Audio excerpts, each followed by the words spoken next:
Muito bem, meus queridos, os livros que eu lhes falei, estes dois primeiros, Moore e Capandi, e depois vocês dão uma escorregada no Brunston só para olhar, né, para dar aquela passada boa neste assunto, tá, pessoal? Neste assunto. Bom,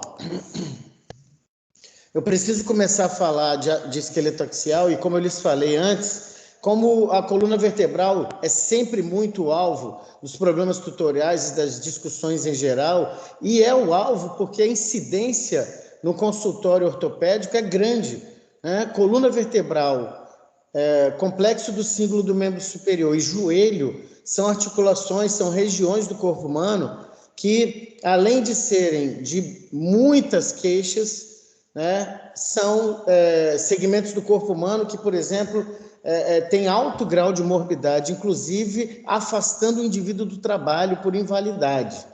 Então, só notar por aí a quantidade de cirurgias, né, não só artroscopias, mas artroplastias, e você se dá conta de quanto isso é importante, principalmente a coluna vertebral, que tem uma demanda muito grande para tratamento de quê? Hérnia de disco ou doenças discais em geral, que tem uma íntima relação com nervo espinal, né? E geralmente, se vocês falarem, né, poxa, o paciente com hérnia de disco tem que procurar quem? O neurocirurgião vai falar, é comigo, porque está havendo uma compressão aí de nervo espinal, o paciente está com uma radiculopatia. Mas geralmente os pacientes procuram primeiro o ortopedista. Isso é uma questão que se resolve fácil. Mas eu não posso começar sem falar que as dores na coluna vertebral, né, acometem a maioria das pessoas em algum momento da vida. Até porque, pessoal, no país, na última estatística produzida, né, pelo IBGE, nós já temos mais da metade da nossa população, pelo menos com sobrepeso. Então, isso é um dos fatores. Você tem uma sobrecarga de peso nas estruturas articulares do esqueleto axial, vide coluna vertebral. E isso, como eu lhes falei, representa uma série de transtornos sociais e financeiros. Eu, como fisioterapeuta, já recebi paciente, assim, desculpa a expressão, de saco cheio, né, pedindo, pelo amor de Deus, tire a minha dor, porque eu estou cansado de tomar anti-inflamatório. Então, um paciente que está passando por uma situação incapacitante, geralmente está afastado do trabalho, está com a qualidade do seu sono comprometida, relação sexual nem pensar, né? Então, é uma situação muito complicada. Então, tanto financeiramente quanto sob o aspecto psicossocial, os problemas da coluna vertebral podem ser devastadores.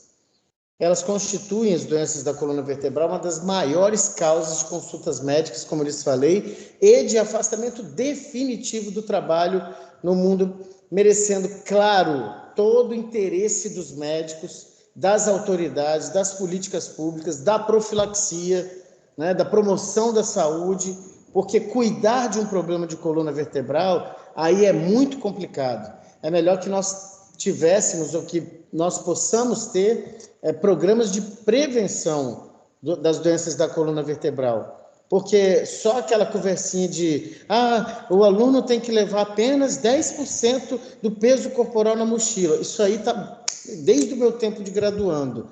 Então, existem outros aspectos a serem comentados que só o peso de uma mochila. Na maioria dos pacientes, pessoal, ainda hoje, né, existe muita dificuldade em se localizar a causa da dor. E eu atribuo isso aos exames físicos, à avaliação. A avaliação é a parte mais trabalhosa da profissão médica, da profissão em fisioterapia, da profissão em nutrição. Por quê? A avaliação é o delineador do que vai ser o seu plano de tratamento. Se você não avaliou adequadamente, você vai planejar um tratamento de forma inadequada. E então a avaliação tem que ser algo assim minucioso, né? A falta de correlacionar achados clínicos com achados da imaginologia, né? Tanto em raio-x como numa ressonância magnética, paciente sintomático, né? Quanto em exames com alterações em pacientes assintomáticos. tem a outra vertente aí. Um paciente não é o que ele está apresentando no raio-x ou numa ressonância. Pode ser que ele apresente lá uma protrusão discal e você converse com ele e ele diga, não, não estou sentindo nada, não. Né? Só vim aqui para fazer exame de rotina. Então, isso traz incerteza, isso traz imperícia. E aí, você fica apenas no campo do passo anti-inflamatório, passa um relaxante muscular, ou o paciente se automedica em casa. Né? Quando ele vai te procurar para valer, é porque ele arrumou um problemão na coluna. Quando é uma dorzinha tensional de musculatura, por exemplo, ele toma um relaxante muscular em casa, que alguém recomendou, né? Porque ele se automedica, né? Ele acha que ele sabe, e aí ele vai tocando. Só que o processo, né, patogênico está se desenvolvendo.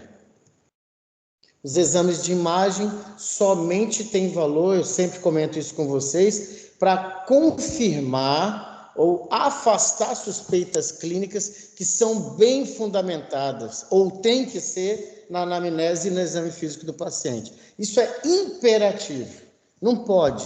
Exame complementar é para ou afastar ou coadunar, harmonizar com a sua opinião diagnóstica. Incluídos no esqueleto axial, como eu falei para vocês, pessoal, eu tenho o crânio, que é o esqueleto da cabeça, a coluna vertebral, o externo e as costelas. Se eu for falar de todas as articulações, claro, vamos fazer um congresso aqui. Mas vamos, claro, nos posicionar a respeito da temporomandibular e de algumas peculiaridades na coluna vertebral. A cabeça, é claro, intimamente relacionada com a coluna vertebral, né, sobretudo na articulação atlanto-occipital e atlanto-axial. Né? Ali você verifica muito a questão de particularidades das vértebras C1 e C2, que são próprias para quê? Para suportar o crânio, né, a cabeça no final das contas, e para podermos ter esse tipo de movimento. Né? Isso aqui é muito interessante porque se eu faço uma rotação lateral para um lado e para o outro, e eu sei que a amplitude de movimento desse movimento, desculpa a redundância, ela é de 90 a 95 graus. E muita gente precisa fazer o quê para fazer isso? Rodar o tronco junto. Ou seja, tem alguém limitando o movimento da tua cabeça. Quem pode ser a princípio? Músculo. Mas não pode ser articulação também? Não pode. Mas se for, isso é muito grave. Né? Geralmente é o músculo, contraturas, encurtamentos. Você não tem o hábito de alongar sua musculatura. Sua musculatura, sobretudo essa postural, essa que só trabalha para te manter num tônus, ela cansa demais. Ela precisa, sabe de quê? De alongamento. Para que, entre aspas, né, de forma bem simples, se eu alongo a minha musculatura postural, que fica o dia todo me sustentando, eu faço com que haja melhor perfusão sanguínea e, sobretudo, galera, remoção de resíduo metabólico. Porque esses resíduos podem se acumular no seu tecido muscular, na sua fáscia muscular e criar nodulações e criar situações inadequadas para o seu tecido muscular. Qual é a situação adequada para o seu tecido muscular? Volta lá nos primórdios. Contrair-se e relaxar-se, né? Ter a possibilidade da elasticidade, ter a possibilidade da extensibilidade. Então, se eu sei lá do simples, eu vou saber o mais complexo. O esqueleto axial é como um intermediador na transferência e na absorção de forças. Entre quem? Membros superiores e inferiores. Os membros superiores e inferiores, como vocês bem sabem, desde o primeiro período, eles são apensos, eles são pendurados no esqueleto axial por meio dos cíngulos. Por isso que seu esqueleto representa o esqueleto apendicular, esqueleto dos membros, porque está apenso. Então, o esqueleto axial é um eixo para os membros. Então, se eu mexo com os membros, é claro que isso tem a ver com o meu esqueleto axial. É importante, Senhor, conhecer a importância, olha a redundância de novo, né, do esqueleto axial. É muito importante, certo? Tanto para os membros superiores como para os membros inferiores. Eu posso ter limitação de movimento por conta de problemas na minha região cervical da coluna vertebral, que vocês vão falar no próximo tutorial. Plexo braquial. Como está o plexo braquial em relação às vértebras cervicais e os músculos do pescoço?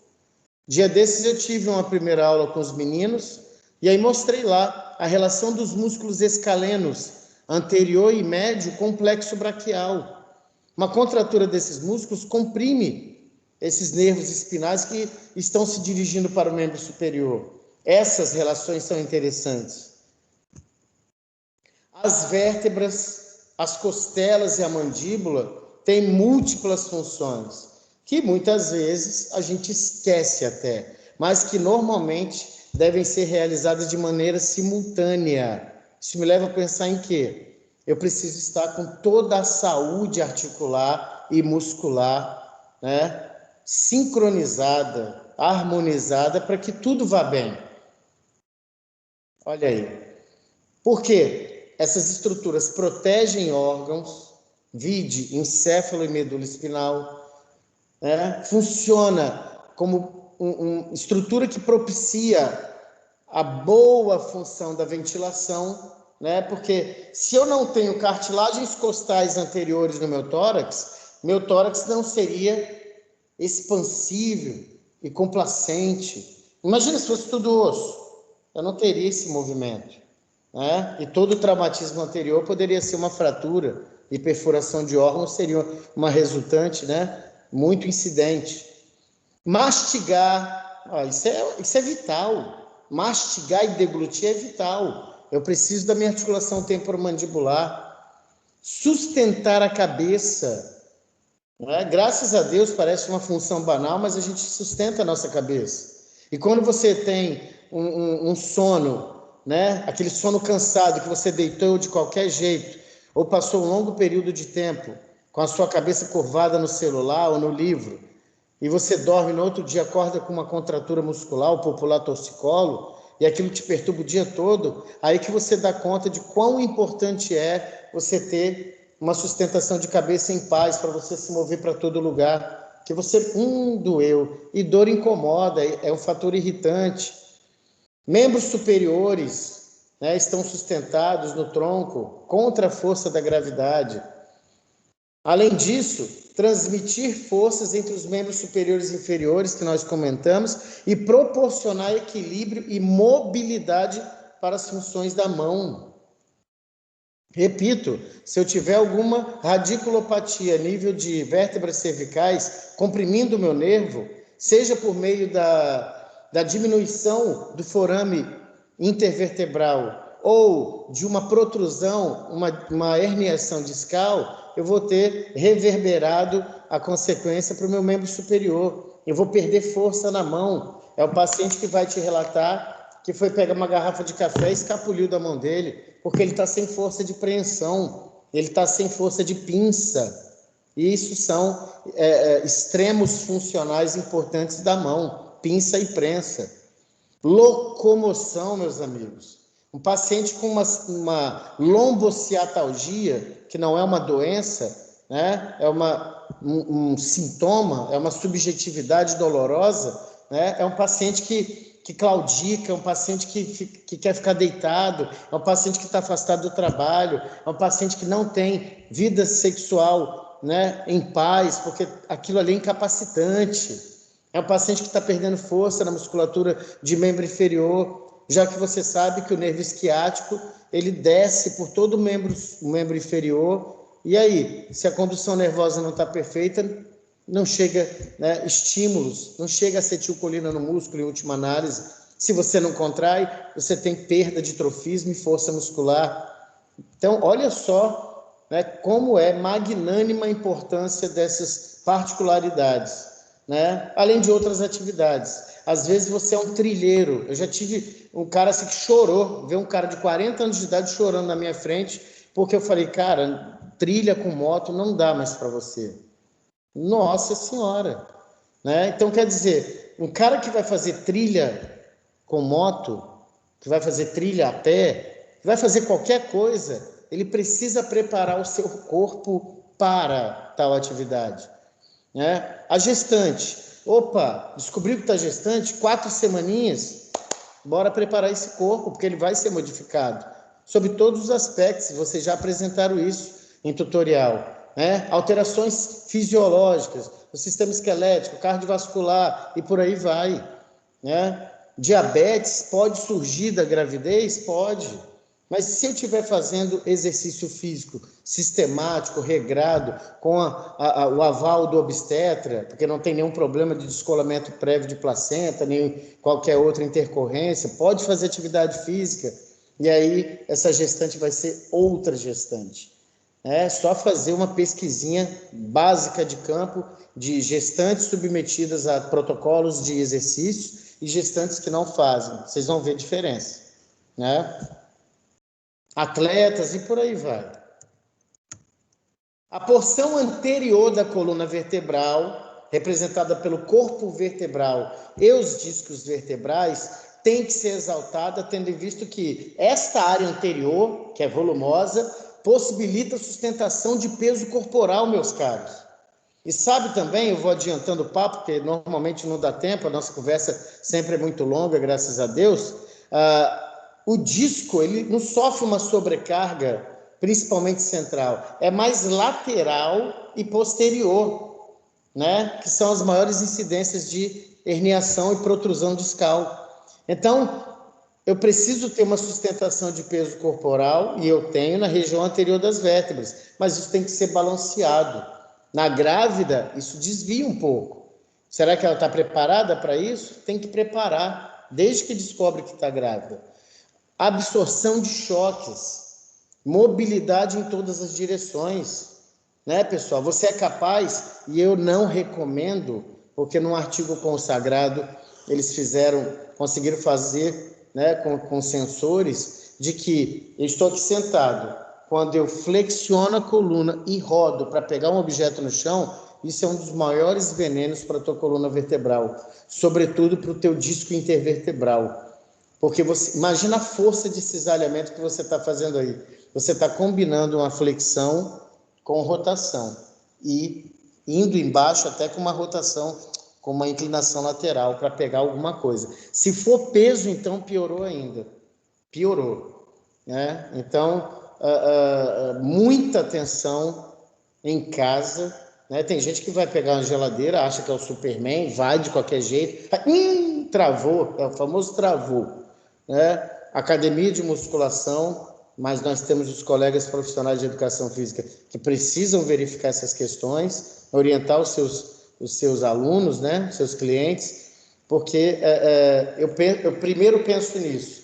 Meu disco intervertebral, na trama com duas vértebras, ali é a mobilidade. É a mobilidade, mas também é a absorção de choque, é onde há sobrecarga de peso, né? É onde tem proteção da minha medula espinal. E da minha medula espinal, meus amigos, saem 31 pares de nervos espinais. E eles saem ali, ó, justamente pelos forames intervertebrais da coluna vertebral. Então, se você tiver um desalinhamento, e eu não sei se vocês lembram, né? Como se forma um forame intervertebral? Graças às incisuras, né? Inferior da vértebra de cima e superior da vértebra de baixo. Cara, tem que saber disso. Essas relações. E aí, se eu tenho um desalinhamento de vértebra, se eu tenho um problema discal, isso vai influenciar na possibilidade de uma compressão de nervo espinal. Orientação e limitação do movimento. Para onde vai direcionar o movimento? E tem que ter limite, porque se esse movimento for extra, né, vai ser inadequado, vai causar instabilidade. Eu não posso pensar numa listese, coisa que vocês já comentaram, né? O que é uma listese? É um deslizamento de vértebra. Você vê muito de C5 em S1, né?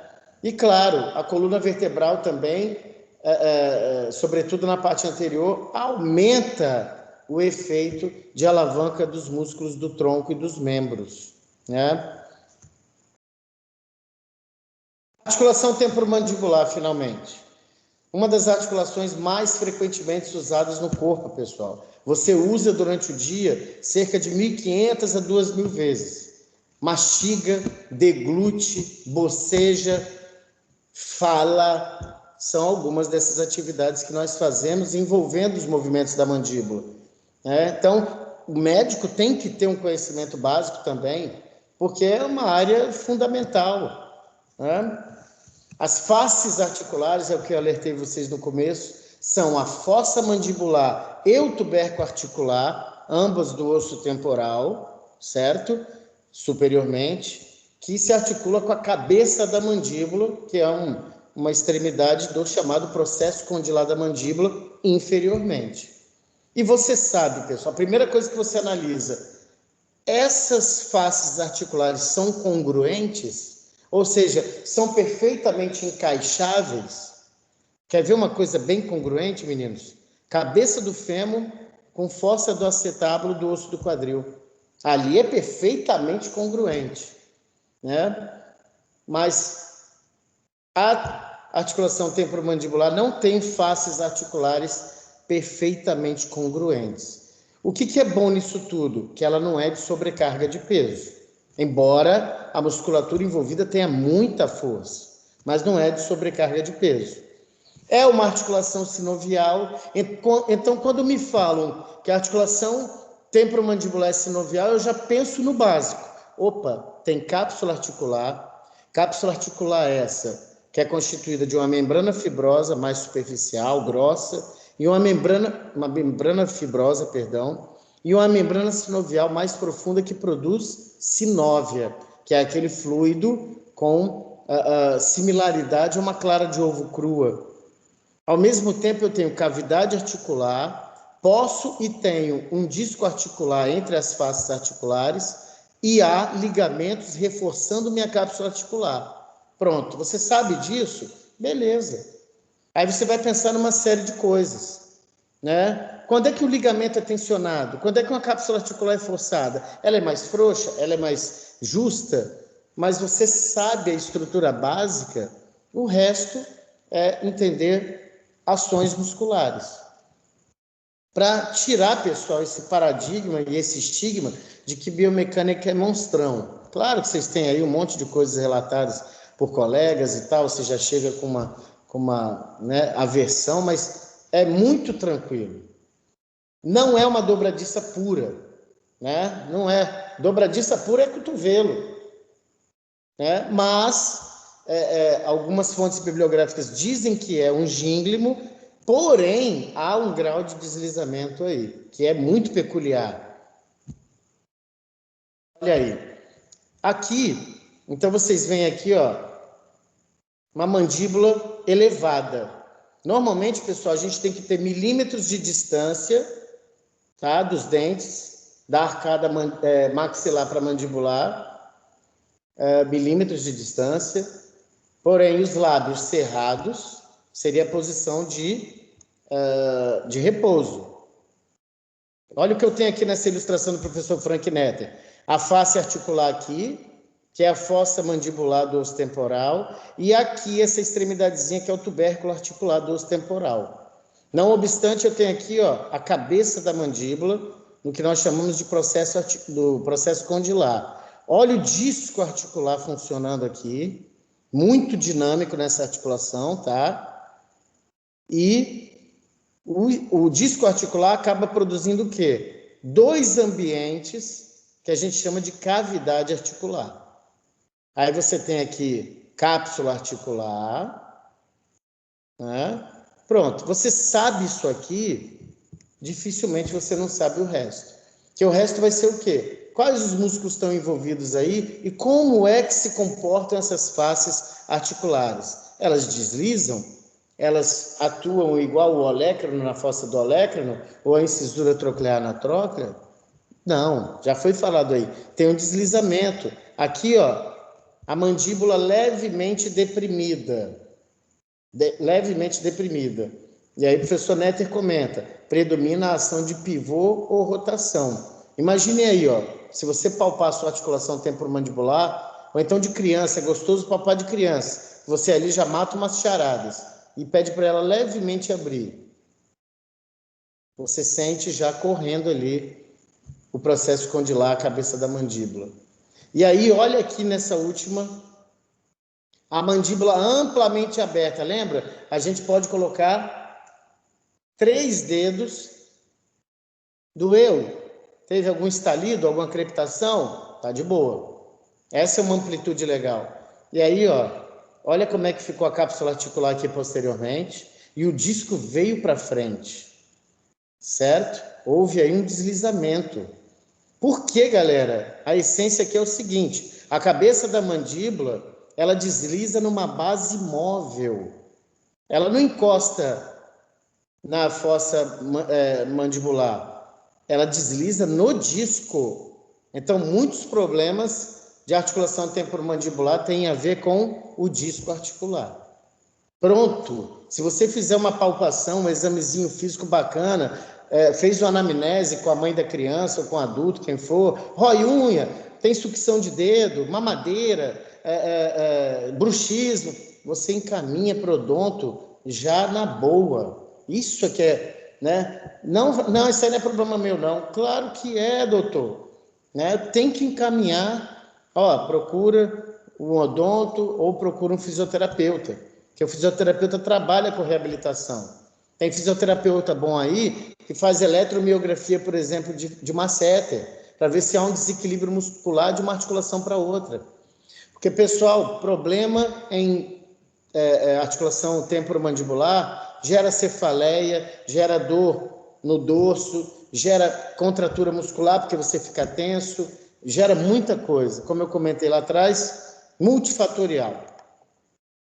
Aí, ó, estrutura básica da articulação: a cápsula articular, né? Ligamento lateral, ligamento estilomandibular, não tem lá grandes aplicações clínicas, porque nas fontes bibliográficas diz-se que esse ligamento estilomandibular é um espessamento da cápsula que reveste a glândula parótida. E aqui internamente, o professor Netter mostra por transparência o ligamento esfenomandibular. Aí esse sim é um cara que ancora a mandíbula em repouso. Mas lembrando, ligamentos são estabilizadores estáticos. Eu preciso saber que musculatura está envolvida aí, os estabilizadores dinâmicos. E os movimentos?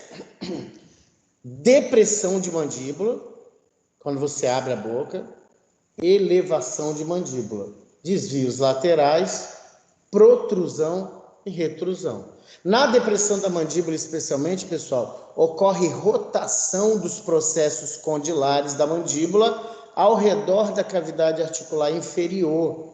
Lembra que tem dois ambientes por causa do disco? E seguida de uma translação do disco articular na cavidade articular superior até o tubérculo articular temporal. Nossa, Luciano, isso é isso que a gente viu naquele desenho do Netter.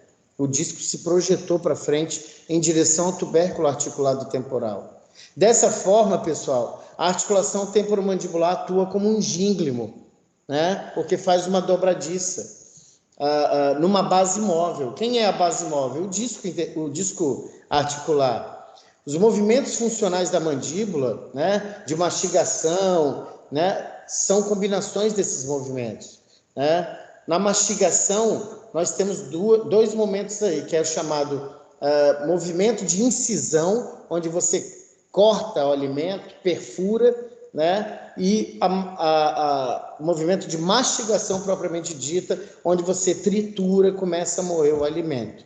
E nós sabemos, tem alimento com consistência em que eu preciso de cerca de 52, 53 movimentos mastigatórios. E às vezes a gente engole o alimento. Aí uma ilustração de uma aula do Dr. Juan Bowie, e aí ele mostra bonitinho aí, ó, a direção dos movimentos, ó, protrusão, a projeção anterior da mandíbula, e ele dá aqui umas pistas, ó. O pterigóideo lateral faz com uma assistência do pterigóideo medial, uma retrusão, que é a recolocação da mandíbula na posição anatômica, né? Fibras posteriores do músculo temporal, né? Parte do masseter e o gênio ióide e o digástrico. E aí aqui a elevação pelo temporal, masseter e pterigóideo medial, sem dúvida é o movimento mais estudado, né? Então fica aí a dica: elevação, pterigóideo medial, o temporal e o poderoso masseter. E a depressão da mandíbula dá-se-á pelo movimento, pela ação da própria gravidade, o músculo de gástrico, o genioide, o mioióide ajudam, mas é quase que um movimento passivo, quase. E músculos? Eu tenho falado aqui para vocês, 3 músculos mega fortes, inervados pelo trigêmeo, isso é importante, 5º par de nervo craniano, elevam a mandíbula, né? O músculo temporal, o músculo masseter, onde eu destaquei aí que sua parte profunda pode ser palpado colocando um dedo com luva dentro da boca do paciente, você bota, vai caminhando em direção à orelha, claro, mas dentro da boca. Aí você sente direitinho o masseter contraindo. É uma belezinha, melhor do que aqui. E o pterigóide medial? Esses 3 caras aí elevam a mandíbula, né? O pterigóide medial, pessoal, é quase que uma imagem de espelho do masseter, só que num plano mais profundo. E o pterigóide medial, ele se insere, né, se fixa na fossa pterigóidea do osso esfenoide. Aí, poxa, você tem que pegar o crânio, dar uma olhada nessa fossa para ver a disposição desse músculo, né? E na face medial do ramo do ângulo da mandíbula. Tá? Esses 3 caras elevam a mandíbula. É o grande movimento, né? A posição normal de repouso da mandíbula, na posição sentada ou em pé, é com os lábios fechados, os dentes afastados por alguns milímetros, como eu disse, e isso é mantido por baixos níveis de atividade, né, de tônus muscular dos músculos temporais. Desses caras aqui que você sente quando você range os dentes. A redução da atividade desses músculos, pessoal, e a força da gravidade são suficientes para deixar a boca aberta, né? O pterigóide lateral, né, que não foi citado aí como um dos grandes do trio de elevação da mandíbula, tem uma direção de tração horizontal, bem diferente do pterigóide medial, né? Isso em relação aí, como vocês veem, do masseter e o pterigóide medial. Olha aí que bonitinho. Músculo temporal é o cara que meio que sustenta a mandíbula, né, para que ela não caia, por assim dizer. Olha o masseter, tá? Olha aqui o masseter retirado, só sua inserção, né? O que é inserção? Vem do latim insertio, que quer dizer fixação. Olha o pterigóide aqui lateral, bonitão, horizontal, né? Passando o nervinho aí massetérico. Aqui ramo da artéria maxilar. Isso aí eu vou pegar bem pesado, eu acho, né? Com o odonto. Olha que lindo o pterigóide medial, né? É quase que um espelho do masseter. E olha aqui o pterigóide lateral, né? Então você vai entendendo aí como essas forças atuam. Olha aqui nessa vista, que maravilhoso. Você está na região posterior, dentro da cavidade oral, né? Olha o pterigóide lateral e olha o pterigóide medial. Aí você tem aqui outros musculinhos, né? Elevador, tonificador do véu palatino. Olha os nervos, o gânglio óptico, nervo massetérico, nervo aurículo-temporal. Enfim, é uma área muito delicada aí, né? Mas que não convém nós não nos aprofundarmos assim, não. E a disfunção temporomandibular, que eu comentei muito com vocês, pessoal, tem multifatores, né? Desde de hábitos até discrepância de membro inferior, é uma coisa que pode causar disfunção de articulação temporomandibular, porque você, se tem uma discrepância de comprimento de membro inferior, você tende a tombar um pouquinho para um lado e a tua cabeça vai junto, e isso pode influenciar sim. E aí posições diversas, posições de mergulhadores profissionais, posição do violinista é muito comentada, né? Hoje em dia, nós, né, nessa posição com o celular, é muito propício para originar disfunções da articulação temporomandibular. Coluna vertebral, estrutura geral, que horas? 18h07. A coluna vertebral, a boa e velha, 33 vértebras, 24 delas são móveis, né? O segmento cervical tem 7 vértebras, né, que formam uma curvatura secundária denominada lordose cervical. Você pode ter esta lordose cervical acentuada, o que é uma hiperlordose, e já não é no âmbito fisiológico, tá? E você pode ter uma retificação dessa lordose cervical, o que não é bom também. Você tem que ter essa curvatura, porque essas curvaturas alternadas da coluna vertebral te propiciam equilíbrio na ortostase. Então, o segmento torácico tem 12 vértebras. Vale salientar que essas vértebras torácicas se articulam com as costelas, né? E essas vértebras torácicas já trazem, desde o período intrauterino, uma cifose.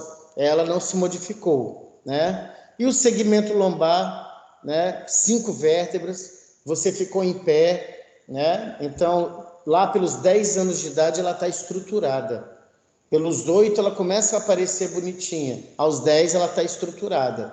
Então, você não pode querer ter uma atenção especial com um adolescente de 15 anos. Não, já passou da hora. Lá, quando ela é criança, o profissional, o pediatra, normalmente, tem que verificar essas nuances ortopédicas da criança. Posicionamento de pé, né? Valgismo ou varismo de joelho, discrepância de comprimento de membro inferior, obliquidade pélvica, que aí você nota uma crista ilíaca mais alta do que o outro. É muito gostoso fazer uma avaliação postural, porque você vê inadequações posturais, tortuosidades, que desde criança, se não cuidadas, vão trazer resultados ruins, né, para o contexto osteomioarticular desse indivíduo.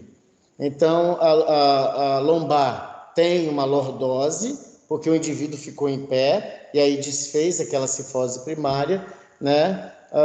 E essa região lombar da coluna vertebral, ela sofre diretamente o posicionamento da pelve e os membros inferiores. Mas, meus amigos, pode ser vice-versa também. Eu posso ter um pé que não tem bom alinhamento, ele pode ser meio evertido ou invertido. Esse posicionamento do pé vai reverberar no posicionamento da articulação talocrural, na articulação do joelho, na articulação do quadril, na articulação sacroiliaca e coluna vertebral. Então, a atenção no exame físico deve ser minucioso no sentido de que essas inadequações posturais, quanto mais precocemente detectadas, melhor prognóstico.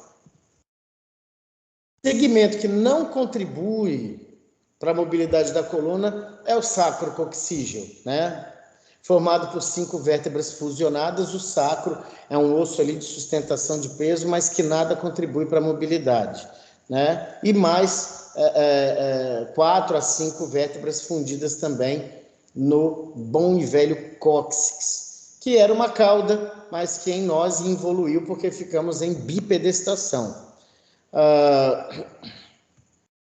Em relação à nomenclatura, chama-se a primeira vértebra cervical de C1 e assim sucessivamente, é o que vocês vão ver nos laudos. 7 vértebras cervicais de C1 a C7, 12 torácicas de T1 a T12, 5 lombares de L1 a L5. Pessoal, e aí está a essência da coisa. Nós podemos parar nesses próximos 3 slides aí. Se vocês entendem isso, está tudo dominado, como diria o filósofo. Então vamos lá. Essa parte anterior aqui é fundamental para a mobilidade, para a absorção de choque e sobrecarga de peso. Uma vértebra sobre outra com um disco intervertebral interposto. Disco esse que vocês conhecem muito bem a estrutura. Um núcleo pulposo constituído por uma espécie de gel, mas com muita água. E um anel fibroso periférico, fibrocartilagíneo, né? Colagenoso, mais forte, obviamente. Então, este disco sofre uma ação axial, né? De sobrecarga de peso. Mas nós temos que observar o quê? Como se comporta essa extremidade, essa região, numa flexão e como se comporta numa extensão. Como essa daqui também posterior. Então, aqui a área do corpo vertebral e discos intervertebrais, mobilidade, absorção de choque e sobrecarga. E aqui atrás, Luciano, essa aqui, ó, articulação dos processos articulares. Olha, o que você já sabe que tem aí? Opa, aqui é sinovial, Luciano. Tem cápsula articular, tem cavidade articular, tem as faces articulares, que são revestidas por cartilagem. E aí? E aí é muito limitado, né? É limitador, é mais direcionador de movimento. Mobilidade aí é muito pouca, né? Aí aqui o autor, e essa ilustração do professor Capandi, ó, isso aqui é ligamento interespinal. Então, meus amigos, olho esta imagem e penso, como é na extensão, na flexão, na rotação, na inclinação lateral. Se eu sei isso, eu sei que os músculos servem para estabilizar, eu sei que eu preciso ter postura desde dormir, preciso ter postura para dormir. Como é que se dorme de forma saudável? Em decúbito ventral, em decúbito dorsal, em decúbito lateral, em posição de Fowley, de Trendelenburg, né? E levantar da cama, também tem ciência. E pegar objeto do chão, tem ciência. Amarrar o cadastro calçado, tem ciência. Carregar peso, uni ou bilateral, tem ciência. Carregar uma caixa, mais a nível de pelve, ou eu trago aqui para o meu tórax, tem ciência. Tudo tem ciência, porque senão você vai deteriorar essa maquinazinha que você está olhando aí. E é tranquila, ela é linda, bem postada, mas as nossas inadequações posturais e os nossos desleixos com o aparato muscular faz com que nós tenhamos problemas de coluna. E foi dito, em algum momento da vida, a maioria dos indivíduos vai sentir dor proveniente de coluna vertebral. Então isso é o normal, meus caros. Agora, isso aí, olha aí, o que nós estamos vendo aqui? Flexão do tronco, flexão da coluna vertebral. Olha as forças, aqui de compressão do disco e aqui de tensão do disco. Olha a setinha do núcleo pulposo. Olha a tendência dele herniar para trás. E aí daqui a pouco você lê em qualquer compêndio de anatomia dizendo o quê? Que na região lombar da coluna vertebral, o ligamento longitudinal posterior é mais fino. Ixi, aí tem tudo para o disco dar uma protraída. E justamente, olha a força na flexão. Olha o que acontece com as articulações dos processos articulares. Tende a sair, entre aspas, né? Ele sai um pouquinho. Quem limita, Luciano? Cápsula articular. Cápsula articular que você sabe, tem membrana fibrosa e membrana sinovial. Membrana sinovial é inervada? Ou se é, né? Então pode ser que tenha dor proveniente daí? Pode ser. Mas ele é um limitador. E olha só o que acontece com aquele ligamento interespinal. Se afasta. Então essa dinâmica aí, pessoal, que é legal saber. Olha a extensão. Se aproximam as faces articulares, se aproximam os processos articulares. Isso pode gerar um atrito, Luciano? Pode. Pode gerar uma artrose aí, claro, desgaste da cartilagem articular, desgaste da cartilagem da face articular. Olha só. E aí modifica aqui no disco, ó.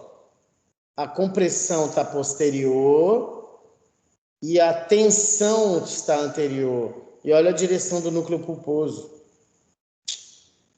Olha aqui, ó, os processos espinhosos e o ligamento interespinal. Olha o que acontece. É isso é biomecânica. As forças incidindo, né? Movimentos osteocinemáticos. É a gente imaginar isso aí. E olha na inclinação lateral, que bonitinho. Olha que em um lado estão se distanciando as faces articulares das articulações dos processos articulares. E do outro não, está agredindo, está aproximando, melhor falando. Né? Olha o que acontece com os ligamentos intertransversários. E lembrando, né, meus queridos, não só tem ligamento, tem músculo preso aqui também. E tem músculo direcionando esses movimentos também. Né? Olha o disco aqui, não está mostrando no detalhe, mas ó, Aqui está comprimindo e aqui está tensionando. Então, você sabe isso aí? Show de bola. Show de bola, porque o resto é o quê? É conhecer as estruturas que estabilizam. Qual é a função dos músculos eretores da espinha? Erigirem a espinha, né? Extensão do tronco. E dos músculos abdominais? Flexionar o tronco. Nisso, você já sabe o que está acontecendo a nível de unidade funcional, que são as vértebras adjacentes com um disco interposto e as articulações dos processos articulares ali atrás. Então, você sabe a estrutura, a função é mais tranquilo de aprender. Agora, se você não sabe nem o que é um processo articular, não sabe nem qual é a posição deles, não sabe como, aí você não vai saber como eles se comportam, porque você não tem nem ideia do que está te falando. Então, é em espiral, vai de estrutura, anatomia da vértebra, colocam uma sobre a outra, simula o movimento para você ver essas ações, imagina a musculatura ali, os ligamentos limitando, é isso. Aí a coluna vertebral, botei mais para vocês aí, né, apresentando uma ilustração do professor Keith Moore, anatomia orientada para a clínica, né, com as diversas situações aí. Antes do nascimento, já falei isso com vocês, acho que não vou falar mais, né, porque é em relação às curvaturas primárias e secundárias, eu passei por isso. Quando você está no útero, você tem uma cifose, e essa cifose, ao nascer, com o passar do tempo, com o desenvolvimento motor da criança, ela vai sustentando a cabeça aos 3 meses, ganha ali uma lordose cervical. À medida que ela começa a ficar em pé e sobrecarregar, ela começa a ter ali um desenho da lordose lombar. Então, as lordoses cervical e lombar, como vem depois, são secundárias. E aí você vai ter uma coluna vertebral, me permitam aqui, com curvaturas alternadas, sendo uma lordose cervical, uma cifose torácica, uma lordose lombar, uma cifose sacral. Por que essa alternância de curvaturas? Para me manter equilibrado. E alguém um dia desse indagou: nossa, Luciano, aquela peça do aquário que está o sistema nervoso central, olha lá, a medula espinal está no molde. Está moldada nas curvaturas, né? Então, fala-se sobre isso aí, né? E aí, as curvaturas torácica e sacral mantêm a direção primária do feto, né? Que são as cifoses, ao passo que as curvaturas cervical e lombar são lordoses, estão no sentido inverso, sendo chamadas de curvaturas secundárias. E aí, o que eu falei com vocês também, que essa sequência de curvaturas é essencial para que a coluna vertebral, além de equilibrada, consiga dissipar as forças verticais compressivas no sentido longitudinal sem provocar postura ereta. Você já tem uma frase dessa, um parágrafo desse na tua mente, você já sabe a importância dessas curvaturas. Você não pode nem ter nem retificação das curvaturas. Você tem que ter curvaturas adequadas, para que o indivíduo tenha uma distribuição de cargas adequadas, sem sobrecarregar ninguém. Mas aí você pensa em sobrepeso, você pensa em inadequação postural, você pensa em porte, né? Ou gestos motores inadequados, sobretudo com sobrecarga de peso.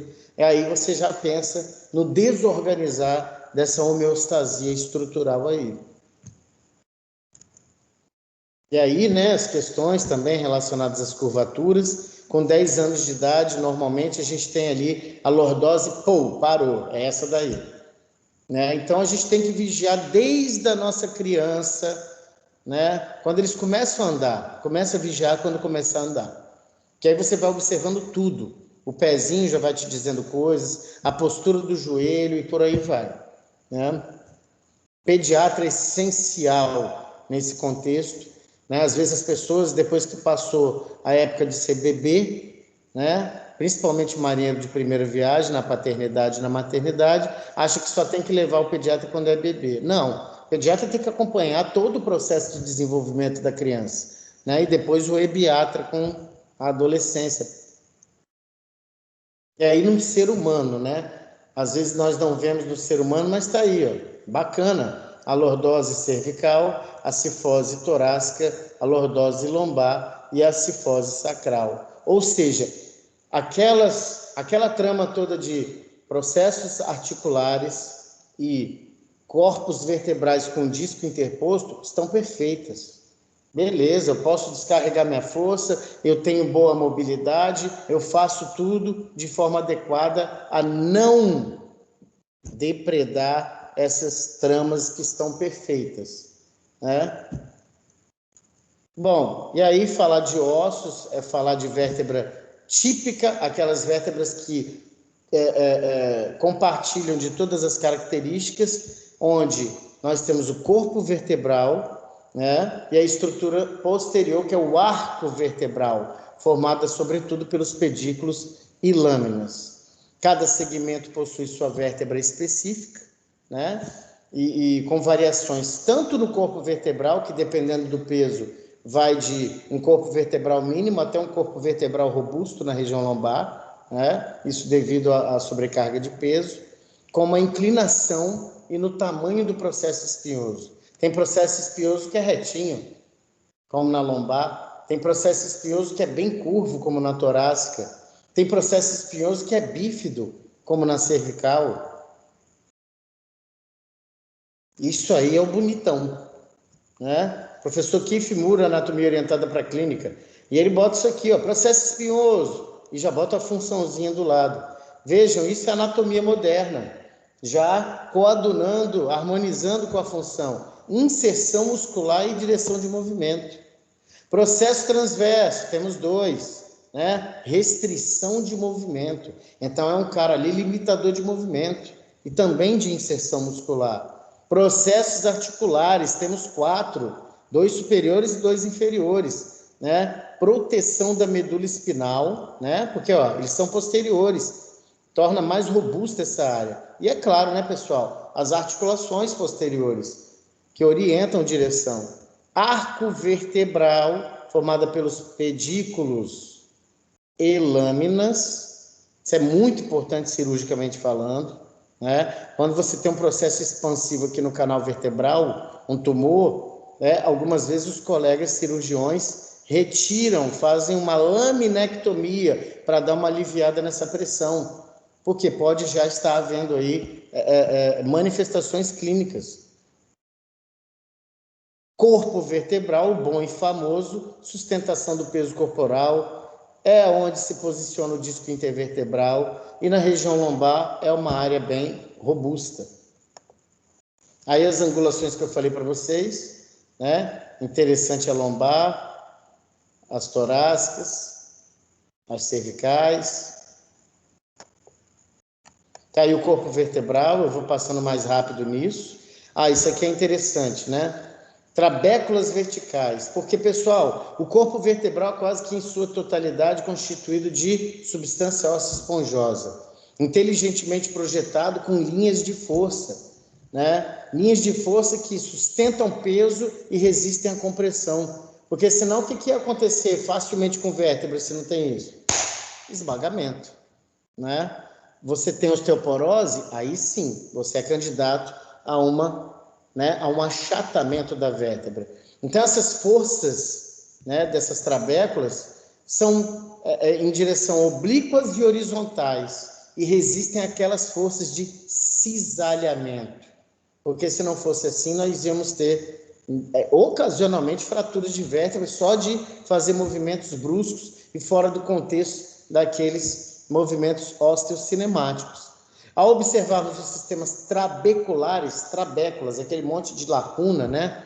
Notam-se áreas resistentes, onde as trabéculas se cruzam e tem uma área de debilidade na porção anterior do corpo vertebral. Se vocês verificarem na vida clínica, a porção anterior do corpo vertebral é uma área que aparece muito o quê? Osteófito, né? O famoso bico de papagaio. Você pega um raio-x, tem lá um biquinho no corpo vertebral. Por quê? Porque ali é uma área de certa fragilidade dessas linhas de força. Então, é uma área de debilidade, local potencial para colapso das vértebras, como, por exemplo, uma fratura por compressão, ou ainda, como eu lhes disse, um surgimento de osteófitos marginais, né, que são espículas ósseas, né, demonstrando ali que há um processo de desgaste.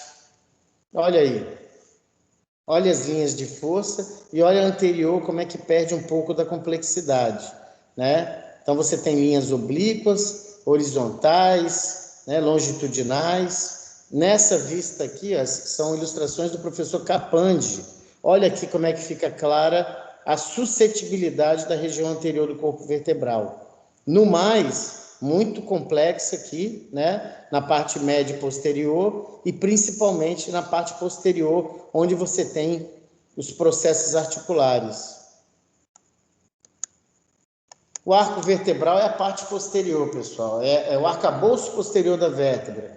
Delimita o forame vertebral, né, que tem a função de proteger nada mais, nada menos do que o sistema nervoso central na pessoa de medula espinal, né? E você tem a sucessão desses forames vertebrais que constitui o canal vertebral, que é justamente onde está ali, repousa a medula espinal. O arco vertebral, como já dito, é formado por 2 pedículos e 2 lâminas, né?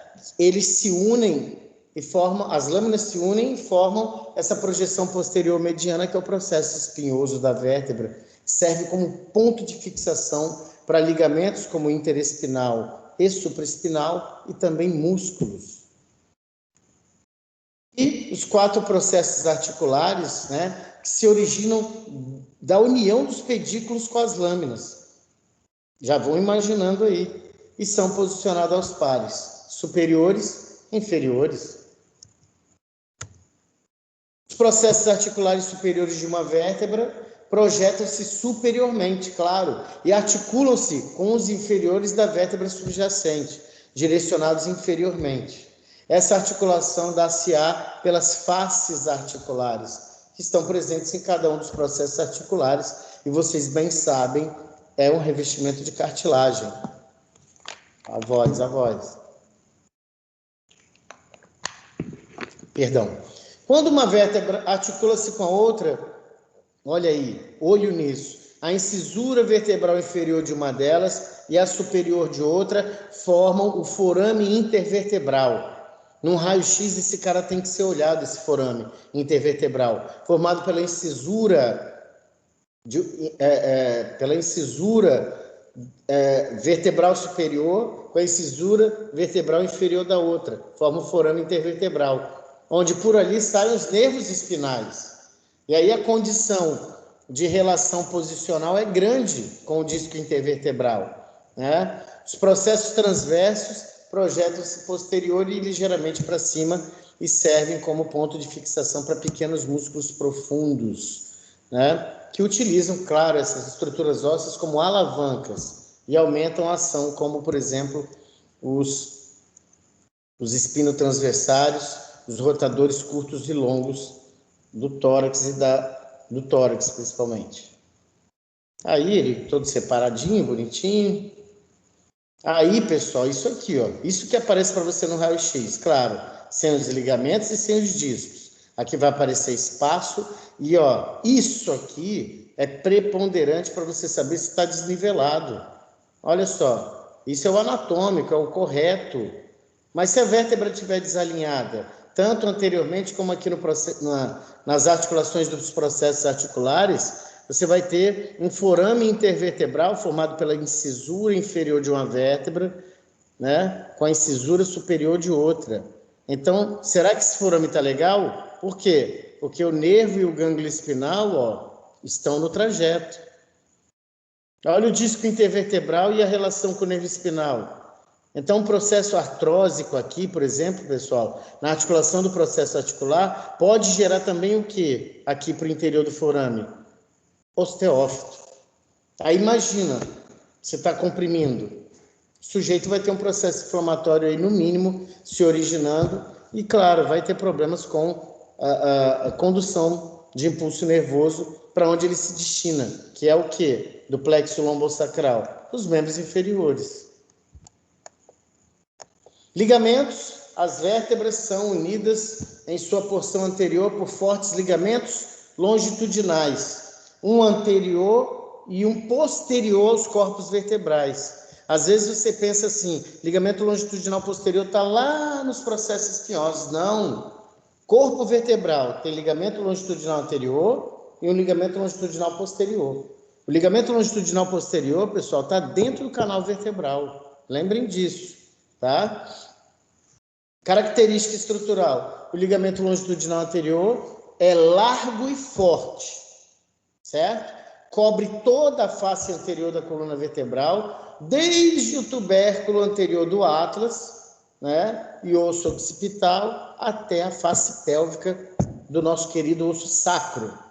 Esse ligamento faz conexão das faces articulares dos corpos vertebrais e também dos discos intervertebrais, né, com suas fibras que são fortemente fixadas nos discos e no periósteo da vértebra.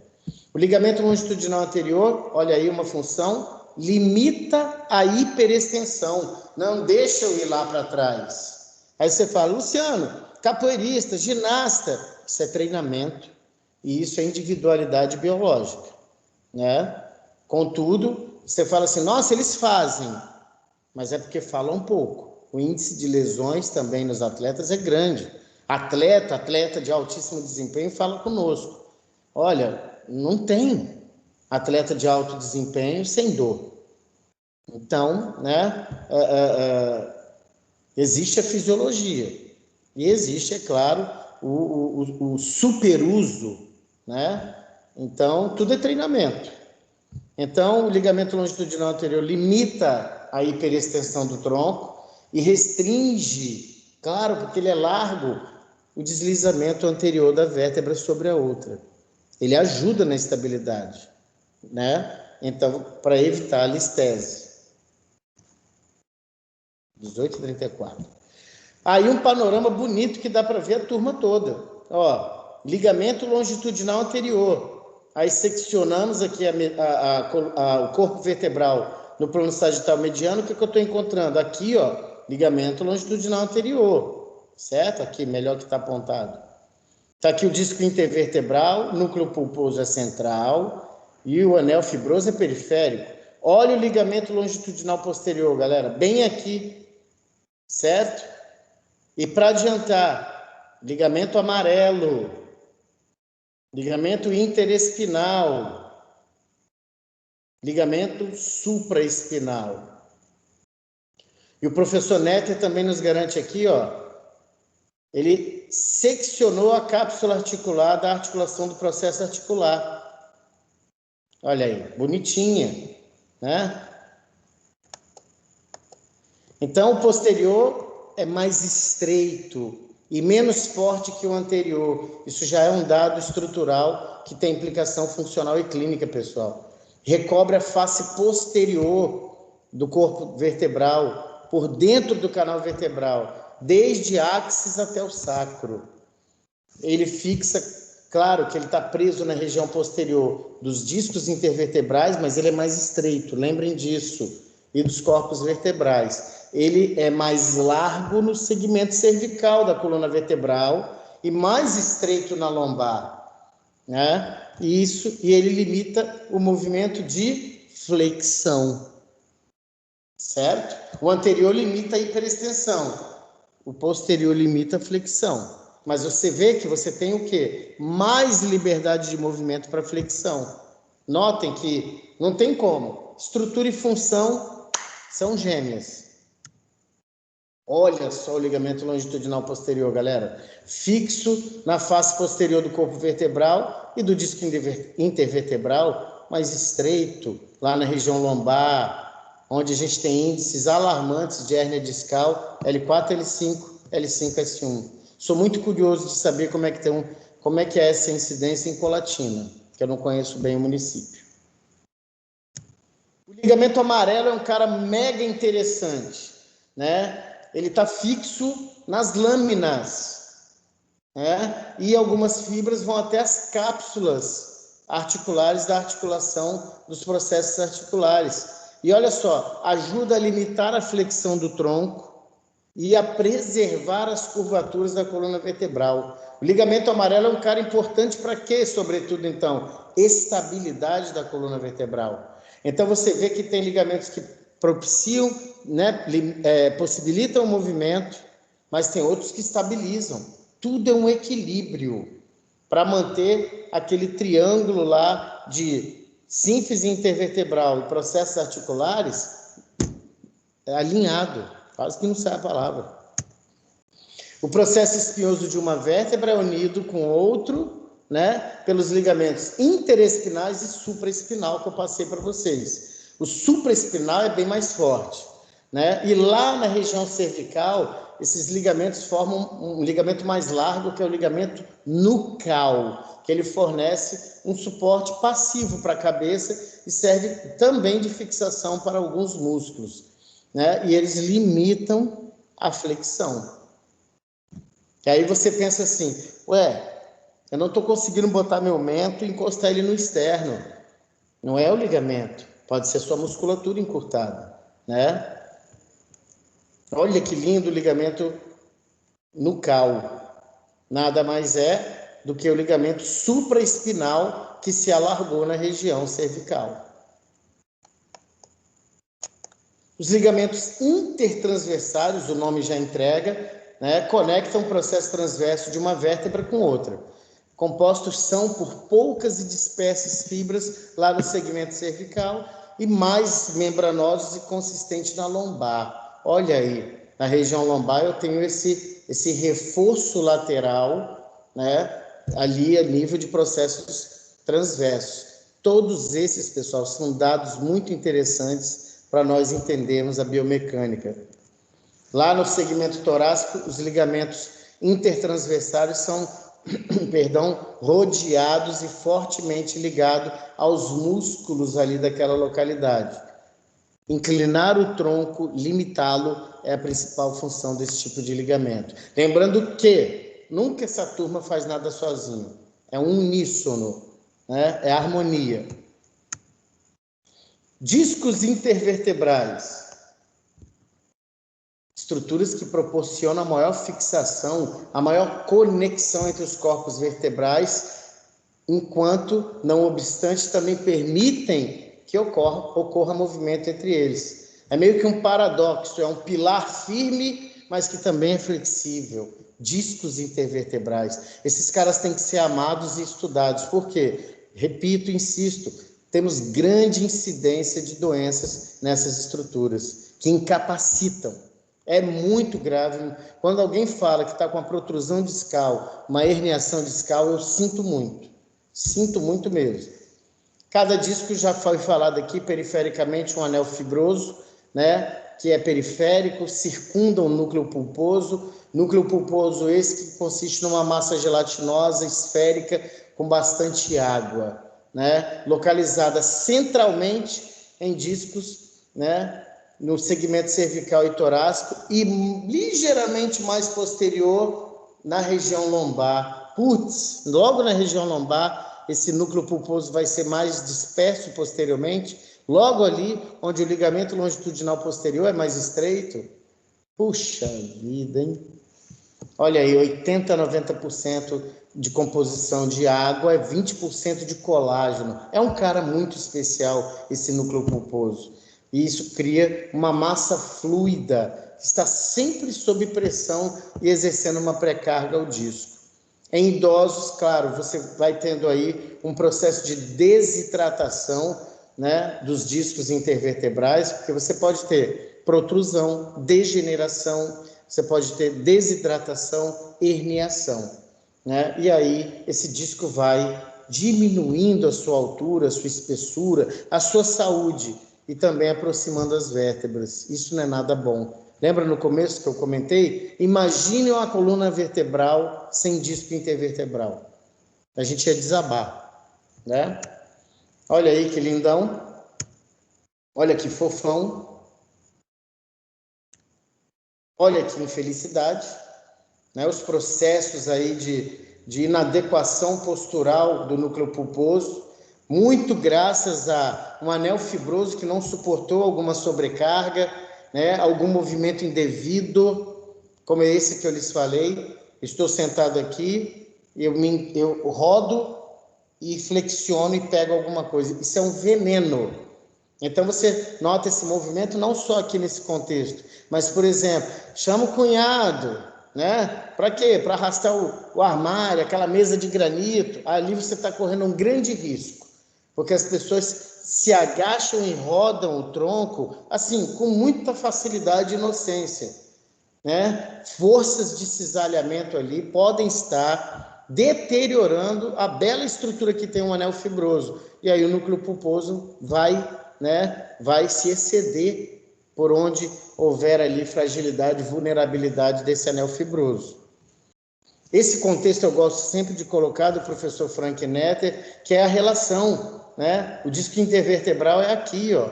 Vocês vão ver ressonâncias magnéticas com essa tomada aí, né? Olha o gânglio espinal, o nervo espinal saindo por aqui, que é o forame intervertebral. Olha o contexto do coxinha de pouso, né? A musculatura paravertebral também é interessante de se ver. Olha aí uma outra relação também. O anel fibroso é formado por anéis de tecidos fibrosos, como falamos, e fibrocartilagem. As fibras do anel fibroso são dispostas em paralelos entre si e, olha, obliquamente em direção aos corpos vertebrais. Por isso que essa combinação rotação por flexão e sobrecarga de peso é venenosa, por conta desses posicionamentos aí.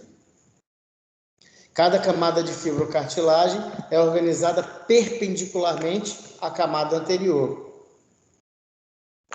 E isso é sabido, permite algum movimento sem perder a resistência do pilar. Quando uma rotação é aplicada no disco, metade das fibras está sob tensão e a outra metade relaxada. Entenderam? Em rotação. Lembra a inclinação lateral? Uma está comprimida, a outra está tensionada. E na rotação? Uma está relaxada e a outra está sob tensão. Olha aí uma disposiçãozinha. O livro, me perdoem agora, a autoria, chama-se Movimento Articular, eu posso botar depois a referência para vocês. Dessas camadas de fibrocartilagem, olha como é que elas estão dispostas em relação às vértebras e a outra camada. É muito bacana isso aí. As fibras do anel fibroso constituídas são por 50% a 60% de colágeno e menos abundantes onde? Lateralmente e posteriormente. O que torna essas áreas, obviamente, mais suscetíveis a lesões. As fibras conectam as faces articulares de um corpo vertebral ao subjacente, claro. Como são semipermeáveis, essas faces articulares permitem a passagem de nutrientes dos vasos sanguíneos do corpo vertebral até as regiões internas dos discos, que são avasculares e sem inervação. Então não é o disco que dói na coluna vertebral, né? Pode ser um ligamento, uma cápsula articular, um nervo que esteja sendo comprimido, uma dura mater. As articulações da coluna vertebral incluem, né? E isso eu trago da terminologia anatômica internacional. Como eu falei, a leitura do Cinesiologia Clínica de Brunston, que eu adoro, né? Nossa, mãe, é um show de tradução. Se eu não tiver atenção, eu me confundo com o que eu estou lendo, né? Por conta justamente de terminologia. O Brunston a gente precisa alertar a editora quanto a isso, que é um livro de muita qualidade, mas aí você pega o Carpanja, aquele de biomecânica, o que é biomecânica que eu botei aí, que ele é basiquinho, mas muito gostoso de ler, tá lá, articulações dos processos articulares. Isso tudo é problema de revisão, né, da bibliografia. Então, sínfise intervertebral, articulações atlantoaxiais, aí tu tens a mediana e as laterais, articulações dos processos articulares, articulação lombosacral, que tem muito a ver com a posição dos ossos do quadril, a antiversão e a retroversão. E a articulação sacrocoxígea, que em aspectos relacionados a movimento, pouco nos dizem ou nada nos dizem. Meus caros, 18h47. Eu paro por aqui e vou gravar a outra metade. Pode ser depois? Ih, os meninos dormiram. Pode sim. Pode sim, galera. Vocês já estão aí no clima do sextor? A galera nem responde. Acho que dá para a gente dar esse final de semana. Entendi. Vai de novo, por favor. Você acha que dá para você postar essa gravação que você fez esse final de semana, hoje, para a gente poder estudar? Essa aqui, claro, com certeza. Então. Aí a outra metade é que eu vou ficar devendo, mas eu vou fazer o mais rápido que eu puder. Não tem problema não. Essa daí já ajuda muito. Ah, beleza, Júlia. Pode deixar que eu vou me empenhar nisso. Até amanhã, no máximo, tá lá. Tá ótimo, professor. Obrigada. Tá? É isso. Alguém mais, galera? Não? Muito obrigado pela presença de vocês mais uma vez, tá? Desculpa os transtornos tecnológicos e em breve nos veremos aí, né? Se cuidem, por favor, pessoal, com essa Covid, para a gente não ter que passar pela questão de ficar em casa e parar tudo de novo, né? Porque vocês estão vendo a situação do país. Graças a Deus estamos bem, mas precisamos ter cuidado. Fiquem com Deus, saúde e bom fim de semana. Obrigado, professor. Com Deus.